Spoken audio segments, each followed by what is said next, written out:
Hello, welcome you guys. This is Akash Shalmule. आप सभी का स्वागत है मेरे YouTube channel learn next nursing में। तर बघा मित्रांनो, इथे मी राम खाडेला जे नॉर्सेट 6 मध्ये त्यांचा चांगला रँक आला होता आणि वी आर होपिंग की त्यांना त्यांचं जे पाहिजे त्यांना ते एम्स मिळावं अशी आपण आशा करूया. तर आज हा व्हिडिओ बनवण्याचं एकच कारण आहे की ESIC 1 महिन्यावर आलेली आहे. म्हणजे 7 जुलैला ESIC नर्सिंग ऑफिसरची एक्झाम आहे.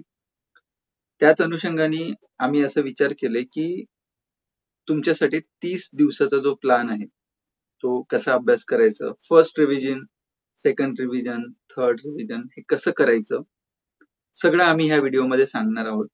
प्लस बुक्स कसे वाचायचे, important topic that is very important की बऱ्याच विद्यार्थ्यांचे क्वेश्चन्स असे असतात की इम्पॉर्टंट टॉपिक काय आहे आम्हाला सांगा. ओके, तर सगळं ह्यामध्ये आम्ही कव्हर करणार आहे. आणि तुमचं 1 महिन्याचं रुटीन काय असेल, म्हणजे जे जॉब करतात त्यांच्यासाठी सुद्धा आणि जे घरी बसून फक्त अभ्यास करतात त्यांच्यासाठी सुद्धा म्हणजे रामनी बनवलेलं आहे. Everything is okay. ते आपण इथे राम कडूनच सगळ्या गोष्टी जाणून घेऊया. म्हणजे डेफिनेटली आम्हाला असं वाटतं की ते तुमच्या फायद्याचं असेल. ओके, चला उशीर न करता आपण सुरू करूया. राम, तुम्ही सुरू करू शकता. Good evening sir. तर आज तुम्ही इंट्रोडक्शन दिल्याबद्दल म्हणजे तुम्ही एवढं सांगितल्याबद्दल आणि मला वाटतंय की एम्स भेटावं जे मला पाहिजे ते त्याबद्दल तुम्ही जे प्रार्थना करता त्याबद्दल धन्यवाद. तर आज आपण जे बघणार आहोत ह्या व्हिडिओमध्ये की ESIC म्हणा किंवा आता ESIC एक्झाम आलेलं आहे, तर त्या ESIC एक्झामसाठी आपण सुरुवातीला काय केलं पाहिजे म्हणजे ते मी पण स्वतः एक्झाम देणार आहे आणि मी नॉट एक्झाम दिलेली आहे. तर त्याच्यामध्ये माझा 289 रँक आलेला आहे. तर माझं हेच म्हणणं आहे की मी लास्ट 1 मंथ मध्ये कोणत्या टॉपिक इम्पॉर्टंट आहे, कोणत्या टॉपिकवरती जास्त भर दिला पाहिजे किंवा त्याचबरोबर रिव्हिजन कसं केलं पाहिजे, कोणत्या टॉपिकला किती डेज दिले पाहिजेत लास्ट 1 मंथ मध्ये, ते आज आपण बघणार आहोत. तर सुरुवातीपासून आपण बघूया. आज मी जे बनवलेलं टाइम टेबल त्याच्यामध्ये आपण 1 जून पासून ते ESIC एक्झाम डेट जे की 7 जुलैला आहे. तर हा जो कालावधी आहे ह्या कालावधीमध्ये तुम्ही अभ्यास कसा केला पाहिजे, त्याबरोबर तुम्ही कोणत्या टॉपिक्सला किंवा कोणत्या सब्जेक्टला किती वेळ दिला पाहिजे, या सगळ्या गोष्टी आज आपण बघणार आहोत. तर माझं पहिल्यांदा मी तुम्हाला हे चालू करण्याच्या अगोदर एकच सांगतो की तुम्हाला जर आयुष्यात सक्सेस व्हायचं असेल, तुम्हाला जर आयुष्यात घरच्यांना तुमच्या फॅमिलीला प्राऊड फील करायचं असेल, तर तुम्हाला हाच एक खूप मोठा चान्स आहे की त्याच्यामध्ये तुम्ही सक्सेस होऊ शकता. नर्सिंग ऑफिसर तुम्हाला सेंट्रल गव्हर्नमेंटचा जॉब भेटू शकतो. फक्त तुम्हाला जे करायचं गरजेचं आहे ते फक्त कन्सिस्टन्सी, डेडिकेशन, हार्डवर्क आणि एक राईट डिरेक्शन. हे ज्या गोष्टी जर तुम्ही जर कन्सिस्टंटली हे 30 डेज आहेत, 35 डेज असतील, हे जर तुम्ही जर केलं तर तुमचं ESIC मध्ये 101% सिलेक्शन असणार आहे. हे टाइम टेबल मी सुद्धा फॉलो हेच करणार आहे. आणि तुम्हाला पण मी सांगतोय की तुम्ही पण हेच फॉलो करा असं माझं म्हणणं नाही, पण तुमच्या ह्याच्यानुसार फॉलो करू शकता. हे माझा पॉईंट ऑफ व्ह्यूने मी टाइम टेबल बनवलेला आहे. पण मी एवढं लिहून देतो की जो पण माझा एक्सपिरियन्स आहे, जो पण जर्नीचा एक्सपिरियन्स आहे 1-1.5 वर्षाचा, हे ह्या एक्सपिरियन्सचा मी एवढं सांगू शकतो की तुम्ही जर हे टाइम टेबल फॉलो केलं तर नक्कीच तुमचं सिलेक्शन हे कोणी थांबू शकत नाही.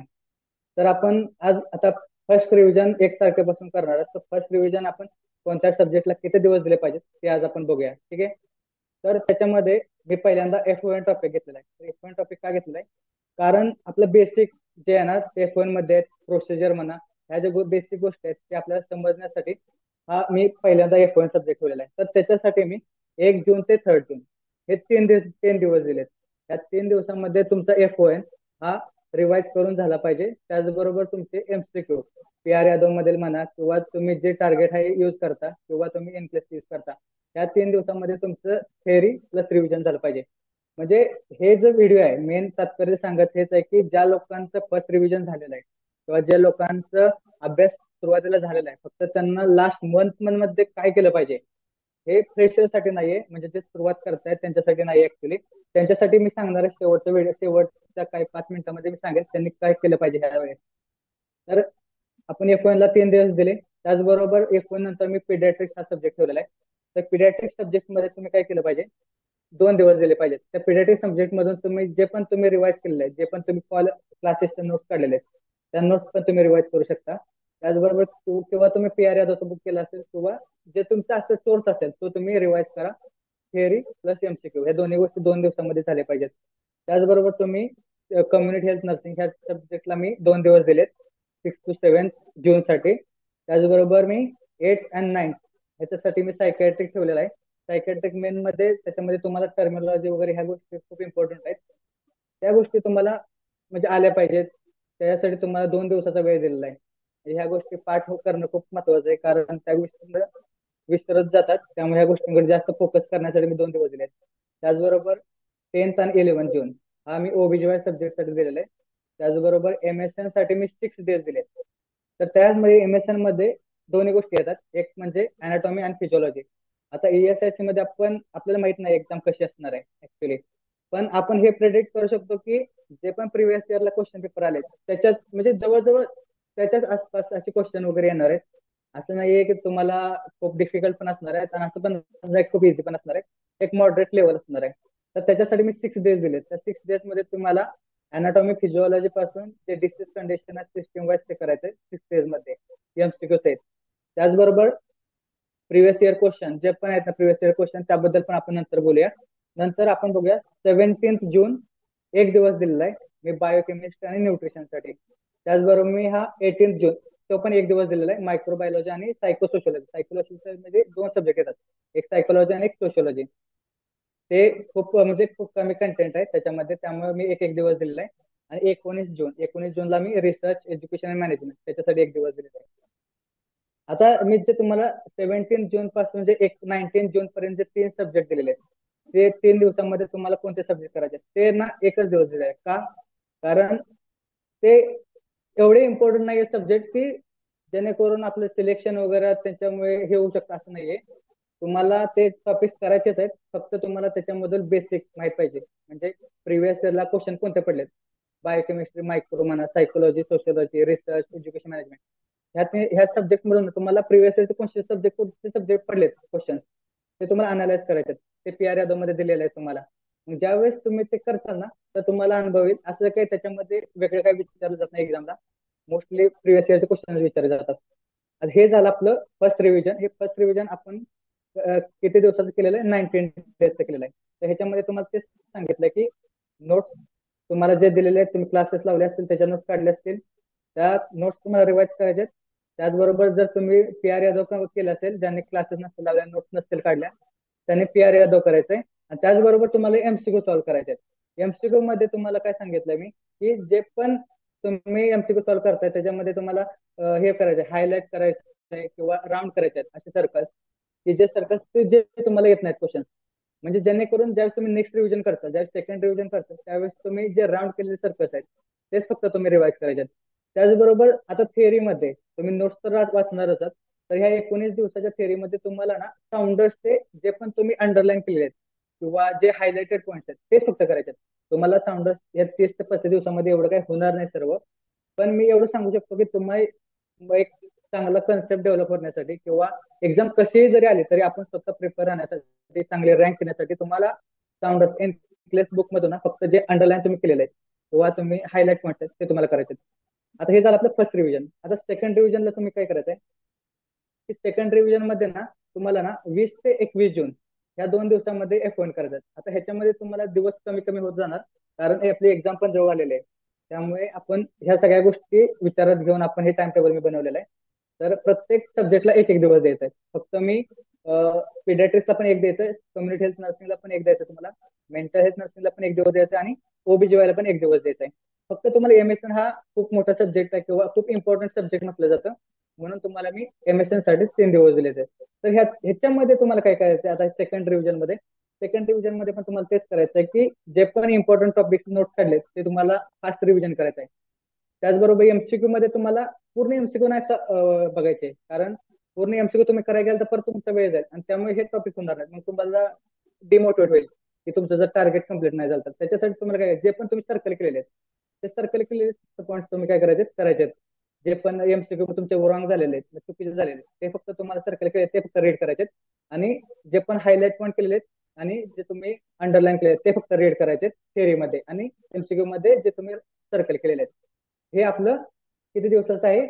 10 दिवसाचं आहे. तर त्याच्यामध्ये मी हे पण सांगितलेलं आहे, 29 जून आणि 13 जून या 2 दिवसामध्ये 2च दिवस दिलेत. त्याच्यामध्ये तुम्हाला जे पण मी तुम्हाला बायोकेम, न्यूट्रिशन, मायक्रोबायोलॉजी, सायकोसोशियोलॉजी, रिसर्च म्हणा, मॅनेजमेंट आणि एज्युकेशन हे जे टॉपिक्स आहेत, त्याच्यामध्ये मोस्टली प्रिव्हियस इयरचे क्वेश्चन विचारले जातात. ते टॉपिक तुम्हाला करायचे एका दिवसामध्ये. हे झालं आपलं सेकंड रिव्हिजन. ठीक आहे. आता आपण थर्ड रिव्हिजन बघणार आहोत. तर ह्या थर्ड रिव्हिजन हे खूप इम्पॉर्टंट असणार आहे, कारण ह्याच्यामध्ये तुम्हाला ज्यावेळेस तुम्ही रिवाइज करता त्यावेळेस तुम्हाला ह्या गोष्टी ना समजल्या पाहिजेत. म्हणजे ज्यावेळेस तुम्ही ना, आता तुम्हाला कोणताही टॉपिक दिसला, आता मेन्स्ट्रुअल सायकल दिसली, तर मेन्स्ट्रुअल सायकल ज्या टॉपिक दिसतो त्यावेळेस तुम्हाला समजलं पाहिजे, आयडिया क्लिक झाली पाहिजे डॉक्युमेंटमध्ये, की मेन्स्ट्रुअल सायकल म्हणजे काय असतं, कोणते हार्मोन्स असतात, कोणते हार्मोन्स कधी सिक्रेट होतात. ह्या गोष्टी तुम्हाला लगेच क्लिक झाल्या पाहिजेत म्हणजे त्या रिव्हिजन करताना. मग ह्या गोष्टी ज्यावेळेस तुमचं जस्ट क्लिक होतील ना, त्यावेळेस समजून जायचं की तुम्ही यशाच्या खूप जवळ आला. फक्त तुम्हाला आता फक्त ना, तुम्हाला ज्या गोष्टी तुम्ही आतापर्यंत केलेल्या आहेत फक्त ते तुम्हाला रिवाइज करायचे आहेत फास्टमध्ये. तर ह्याच्यामध्ये पण मी तुम्हाला प्रत्येक दिवसाला एक एक दिवसाला मी तुम्हाला एक दोन दोन टॉपिक दिलेत, कारण प्रत्येक दिवसाला एक टॉपिक देऊन ते कम्प्लीट होणार नाही हे सब्जेक्ट. आपल्याला रिवाइज करायचं आणि थर्ड रिव्हिजन हे खूप इम्पॉर्टंट आहे. त्याच्यासाठी मी 1 जुलै F1 OBGY टॉपिक दिलेत. 2 जुलैला मी पिडियाट्रिक्स, कम्युनिटी हेल्थ नर्सिंग आणि मेंटल हेल्थ नर्सिंग दिलेत, कारण हे टॉपिक थोडे छोटे आहेत म्हणून. MSN साठी पण एक दिवस दिलेला आहे, आणि 4 जुलै आपण हे बाकीचे जे पण बेसिक सब्जेक्ट आहेत त्याच्यासाठी दिलाय. आणि आपण जे 5th आणि 6th जुलै ह्याच्यामध्ये, ह्या 2 दिवसांमध्ये खूप इम्पॉर्टंट म्हणजे तुम्हाला ह्या 2 दिवसांमध्ये ना होल सिलेबस तुमचा आतापर्यंत जेवढं तुम्ही रिवाइज केलंय ते तुम्हाला करायचं. आता ह्या 2 दिवसांमध्ये तुम्हाला कसं शक्य आहे कम्प्लीट करणं, तर ते पण सांगतो तुम्हाला. तुम्हाला काय करायचंय, नोट्स मधून ना जे पण तुम्हाला हायलाइट तुम्ही केले किंवा अंडरलाईन केले त्याला फक्त रिवाइज करायचं आहे, रिव्हिजन करायचं आहे. हे काय असतं, हे काय होतं, ह्याने काय होतं, ह्या गोष्टी काय होतात. त्याचबरोबर ज्या व्हॅल्यूज आहेत, इम्पॉर्टंट डेज म्हणा, फॉर्म्युला, मेडिकेशन कॅल्क्युलेशन फॉर्म्युला असतात, ह्या ज्या गोष्टी काय करायचं तुम्हाला तुम्हाला भिंतीवरती शिकवायच्या. हे कधी शिकवायचे, ज्यावेळेस तुमचं फर्स्ट रिव्हिजन होईल, ज्यावेळेस तुम्ही पहिल्यांदा सिलेबस कव्हर केला असेल, नोट्स म्हणा हे म्हणा, त्यावेळेसच अशा गोष्टी शिकवून ठेवायच्या तुमच्या म्हणजे वॉलवरती स्टिक करून ठेवायच्या, ज्या गोष्टी तुम्ही विसरता. तर ह्या 6 डेज मध्ये तुम्हाला काय करायचं, सुपरफास्ट रिव्हिजन म्हणून म्हटलं सांगितलं मी, ह्या सुपरफास्ट रिव्हिजन करायचं आहे. म्हणजे ह्याच्यामध्ये होल सिलेबस तुमचा कव्हर होईल. तुम्ही माइंड म्हणजे एकदम प्रिपेअर राहताल की एक्झामसाठी. तुम्हाला सगळ्या गोष्टी असं वाटतं की मला आठवत आहे सगळ्या गोष्टी. म्हणजे कधी पण एक्झामला जाताना, कधी पण तुम्ही एक्झामला जाताना असं स्वतःला ठरवायचं की मी बेस्ट आहे, मी 100% केलेलं आहे, आणि मी 100% एक्झाम मध्ये देणार. म्हणजे मी बेस्ट आहे, मी माझ्यासारखा अभ्यास कोणीच केलेला नाही. हा माइंडसेट तुमच्या मनात राहिला पाहिजे. त्याचबरोबर दुसरा माइंडसेट करायला पाहिजे की तुम्ही हे म्हणजे हा विचार केला पाहिजे की एवढं मी अभ्यास केलेला आहे, आतापर्यंत एवढा अभ्यास केलेला आहे, म्हणजे मी अभ्यास केला म्हणजे काहीतरी केलंय, म्हणजे मला येतंय त्याच्यातलं मी केलंय ते. आणि मी एक्झाम मध्ये काय मला सगळ्या गोष्टी येणारच, सगळ्या गोष्टी मला येणारच, हा विचार ठेवून आपण एक्झामला द्यायचं आहे. तर हे जे मी तुम्हाला सांगितलेलं आहे टाइम टेबल, 1 जून पासून ते ESIC एक्झाम म्हणजे 7 जुलै पर्यंत तुम्हाला हे जे टाइम टेबल आहे, मी सांगतो 101% सांगतो. तुम्ही फक्त कन्सिस्टन्सी ठेवा. कन्सिस्टन्सी ठेवून ना तुम्ही हे 30 दिवस 35 दिवस आहेत ते फक्त अभ्यास करा. प्रामाणिकपणे मेहनत करा, इमानदारीने मेहनत करा, तुमचं सिलेक्शन आरामात होईल. ओके.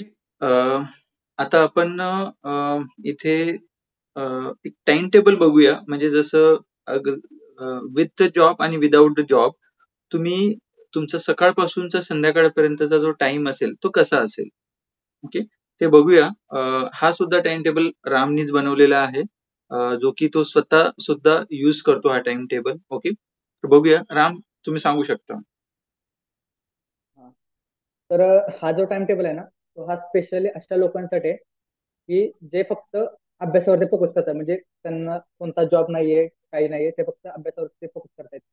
त्यांच्यासाठी हे टाइम टेबल आहे. ऍक्च्युली हे टाइम टेबल मी पण सुद्धा फॉलो करतोय, कारण मी पण ASIC एक्झाम देणार आहे. तर माझं जे टाइम टेबल आहे हे हे माझ्या पॉईंट ऑफ व्ह्यू ने मी बनवलेलं आहे.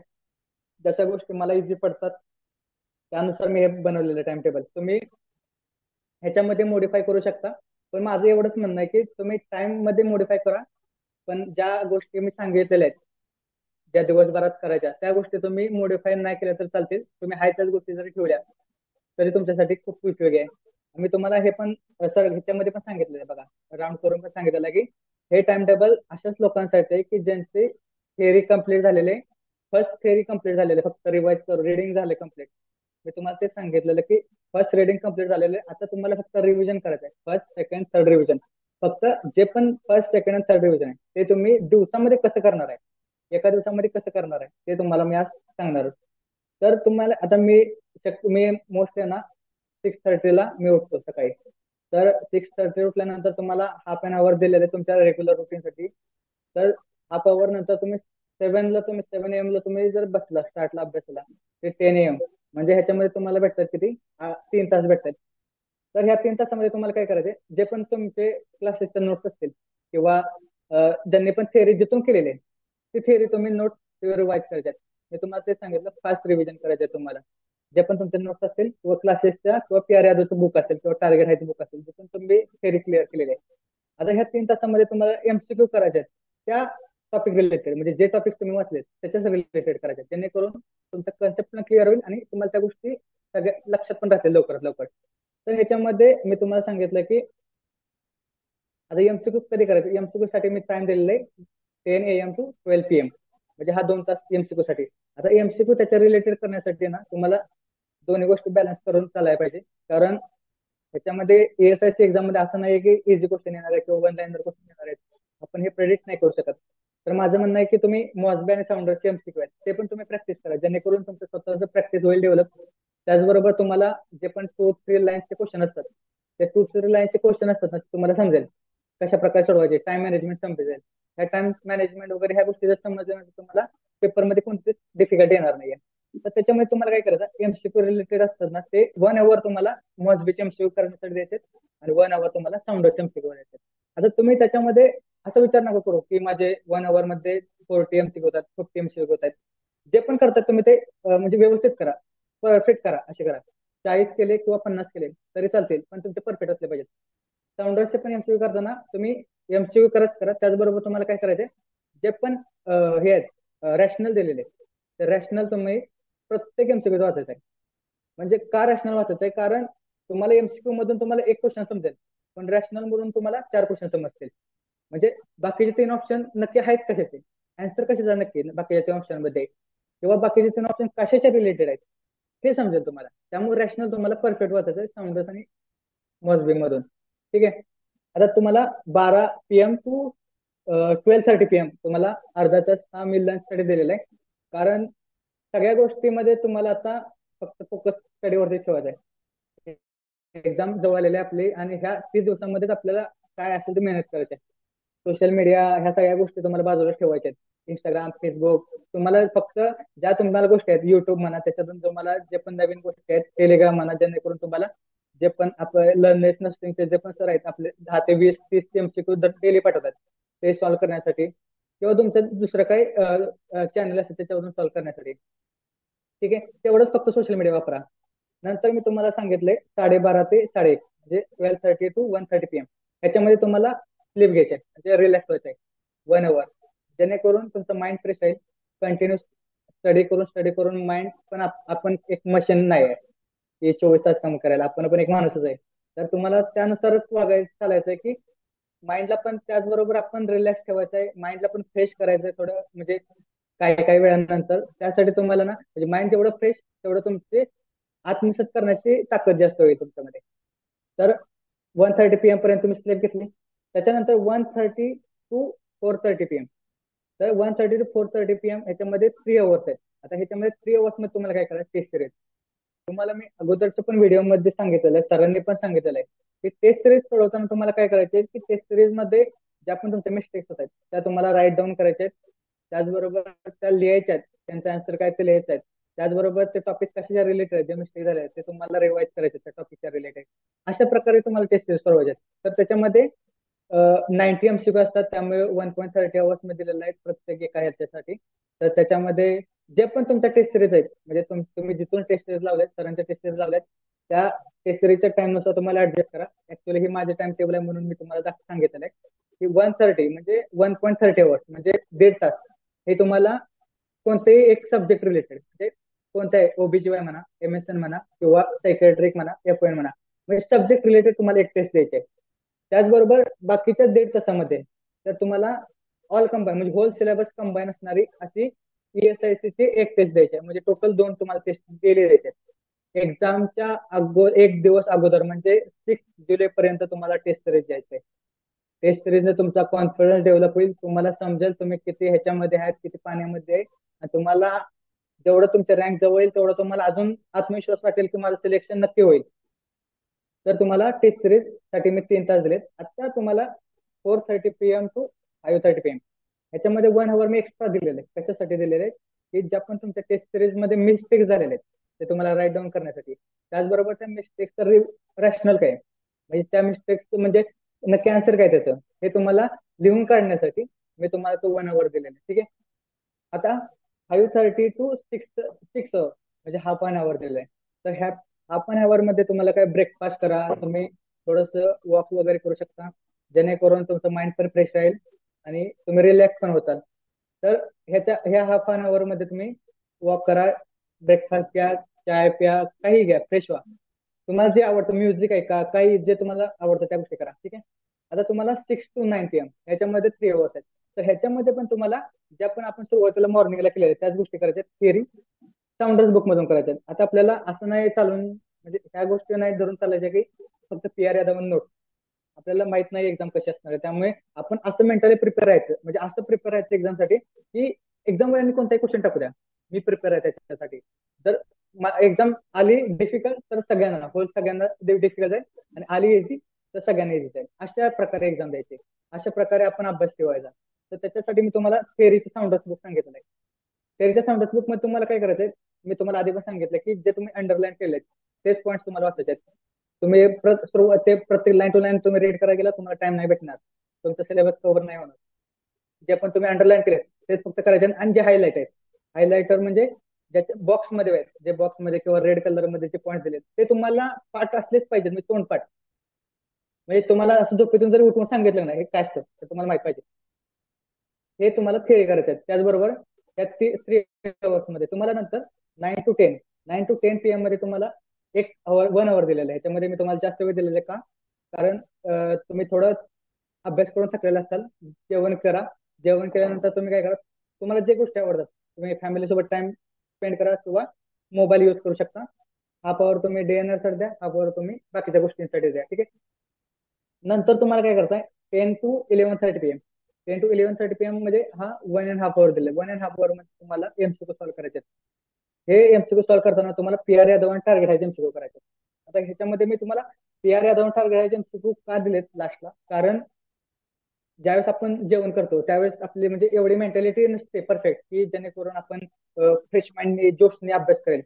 त्यामुळे ना PR यादवचे MCQ टार्गेट आहे MCQ हे 1 लाईनर असतात मोस्टली, जेणेकरून तुम्हाला इझी जाईल. म्हणजे ते म्हणजे तुम्हाला पण असं वाटेल म्हणजे एन्जॉयमेंट होईल की जेणेकरून तुम्ही रेडी म्हणजे तुम्हाला आळस येणार नाही, झोप येणार नाही. त्याच्यासाठी मी तुम्हाला PR यादवचे नंतर ठेवलेत लास्टला, आणि जे साऊंडर्स आणि मॉसबीचे MCQ आहेत ते मी सुरुवातीला ठेवलेत मॉर्निंगच्या रुटीनला. आता तुम्हाला 11:30 to 12 PM तर ह्याच्यामध्ये तुम्हाला काय करायचं आहे की ह्याच्यामध्ये होल सिलेबस तुम्हाला रिवाइज करायचं आहे. जे तुम्ही 7 AM पासून जे 11:30 पर्यंत जे तुम्ही रीड केलेलं आहे, ज्या गोष्टी तुम्ही दिवसभरात केलेल्या आहेत ते तुम्हाला हाफ 1 hour मध्ये करायच्या. ह्याच्यामध्ये तुम्हाला फक्त असं नाही की प्रत्येक लाईन टू लाईन रीड करायचे. ह्याच्यामध्ये तुम्हाला फक्त एवढंच करायचे की जे तुम्ही हायलाइट केलेले आहेत किंवा जे पण तुम्हाला हेड म्हणजे हेडलाईन्स आहेत त्याच फक्त रीड करायच्या. हेडलाईन्स रीड करायची आणि आठवायचं ह्याच्यामध्ये काय दिलेलं आहे काय दिलेलं आहे. ठीक आहे हे माहिती. हेडलाईन्स रीड करून तुम्हाला फक्त आठवायचं आहे हे ह्याच्यामध्ये आहे त्याच्यामध्ये ते आहे, बस एवढंच. हे हाफ 1 hour तुम्हाला खूप इम्पॉर्टंट आहे. हे जर तुम्ही केलं नाही ना तर तुमचे जे पण तुम्ही सकाळपासून ते आतापर्यंत केलेलं आहे त्या पूर्ण दिवसावर तुम्ही म्हणजे म्हणतात ना एक प्रकारचं पाणी म्हणजे असं ते एवढा हाफ 1 hour इम्पॉर्टंट आहे. त्या गोष्टी केल्या ना तर तुमच्या माइंडमध्ये त्या गोष्टी राहतील.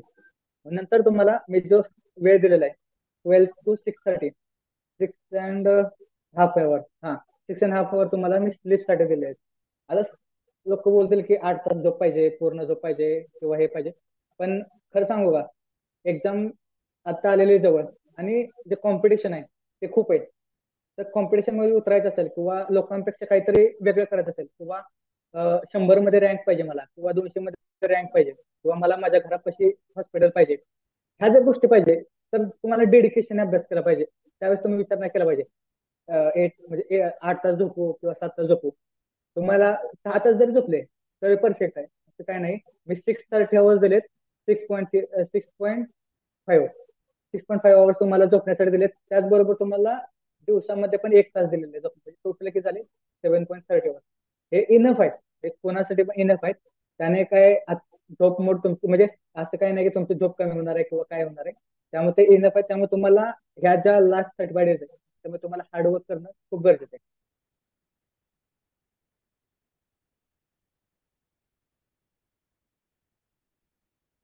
ओके.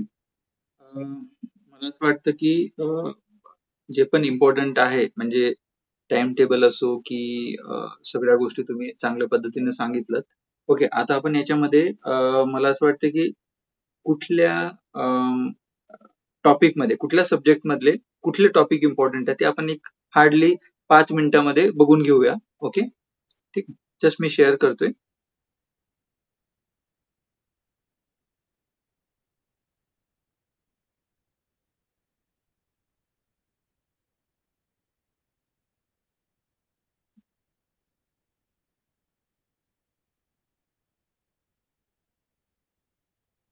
येस,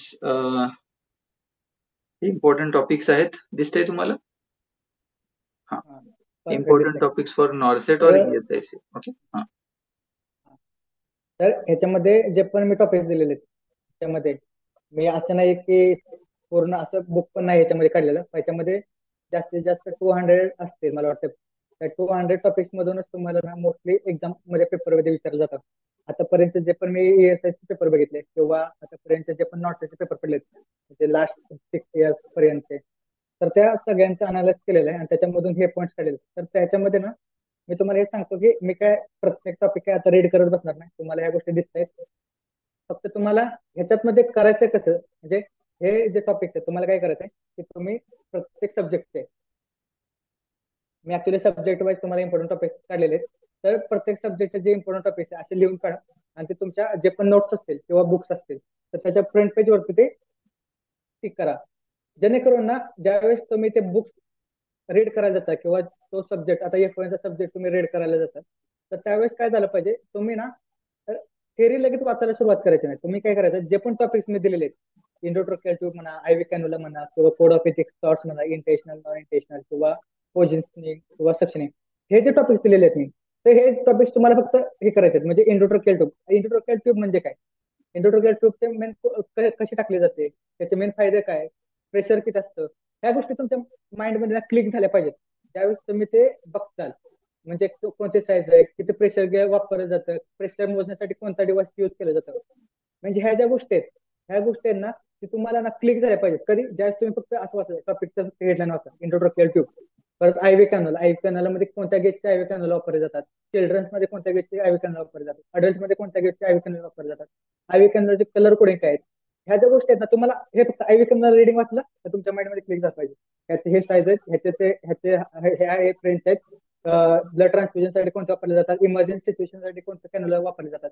म्हणजे असं तुम्हाला फक्त अनालाइज करायचं, त्याच्यासाठी हे इम्पॉर्टंट टॉपिक आहेत. म्हणजे हे जे इम्पॉर्टंट टॉपिक आहेत ते तुम्हाला परफेक्ट करायचेच आहेत. म्हणजे असं नाहीये की तुम्हाला ते सोडून चालणार आहे. ह्याच्यातला एकही पॉईंट तुम्हाला मिस नाही करायचा. ते परफेक्ट करायचे. ज्यावेळेस तुम्ही ते टॉपिकचं फक्त हेडलाईन वाचाल, सक्शनिंग काय असतं, तर सक्शनिंग बद्दल तुम्हाला सगळ्या गोष्टी आठवल्या पाहिजेत. अशा प्रकारे तुम्हाला अभ्यास करायचा आहे. म्हणून हे इम्पॉर्टंट टॉपिक तुम्हाला काढले आहेत जेणेकरून तुम्हाला इझी पडेल किंवा तुम्हाला समजेल, आयडिया येईल एक प्रकारे. हा टोटल 60 आहेत. टोटल 60 टॉपिक्स आहेत F1चे. F1 सब्जेक्ट इम्पॉर्टंट आहेत. त्याच्यामध्ये मोस्टली प्रोसिजर वरती जास्त फोकस वगैरे केला जातो. तर त्या प्रोसिजर वगैरे पण सगळ्या इन्क्लुडेड आहेत त्याच्यामध्ये. प्रोसिजर वगैरे तुम्ही मस्तपैकी सगळ्या वाचा, रीड करा, तुम्हाला सगळ्या गोष्टी इम्पॉर्टंट समजतील. ओके, नेक्स्ट बघूया आपण.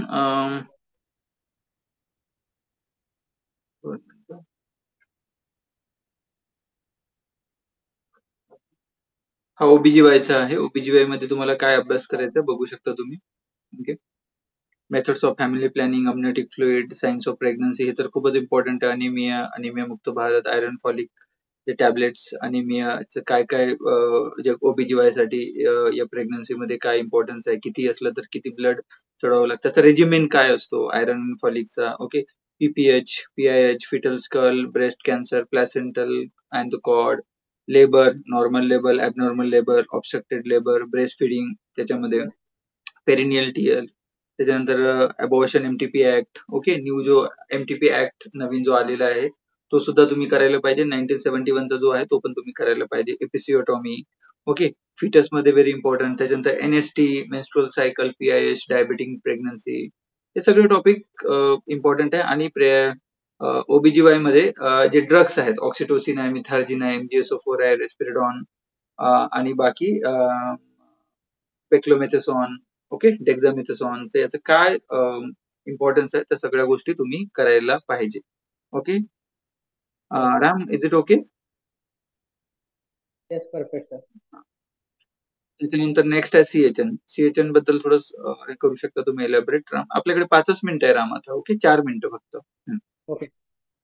आज ह्याच्यामध्ये जे पण तुम्हाला टॉपिक दिले ते फक्त तुम्ही काय सीएचएम कम्युनिटी नर्सिंग मध्ये तुम्हाला फक्त ना रिवाइज करायला लागणार आहे भरपूर वेळा. रेट्स म्हणा, रेशो म्हणा, ह्या गोष्टी आहेत ते खूप वेळा विचारले जातात.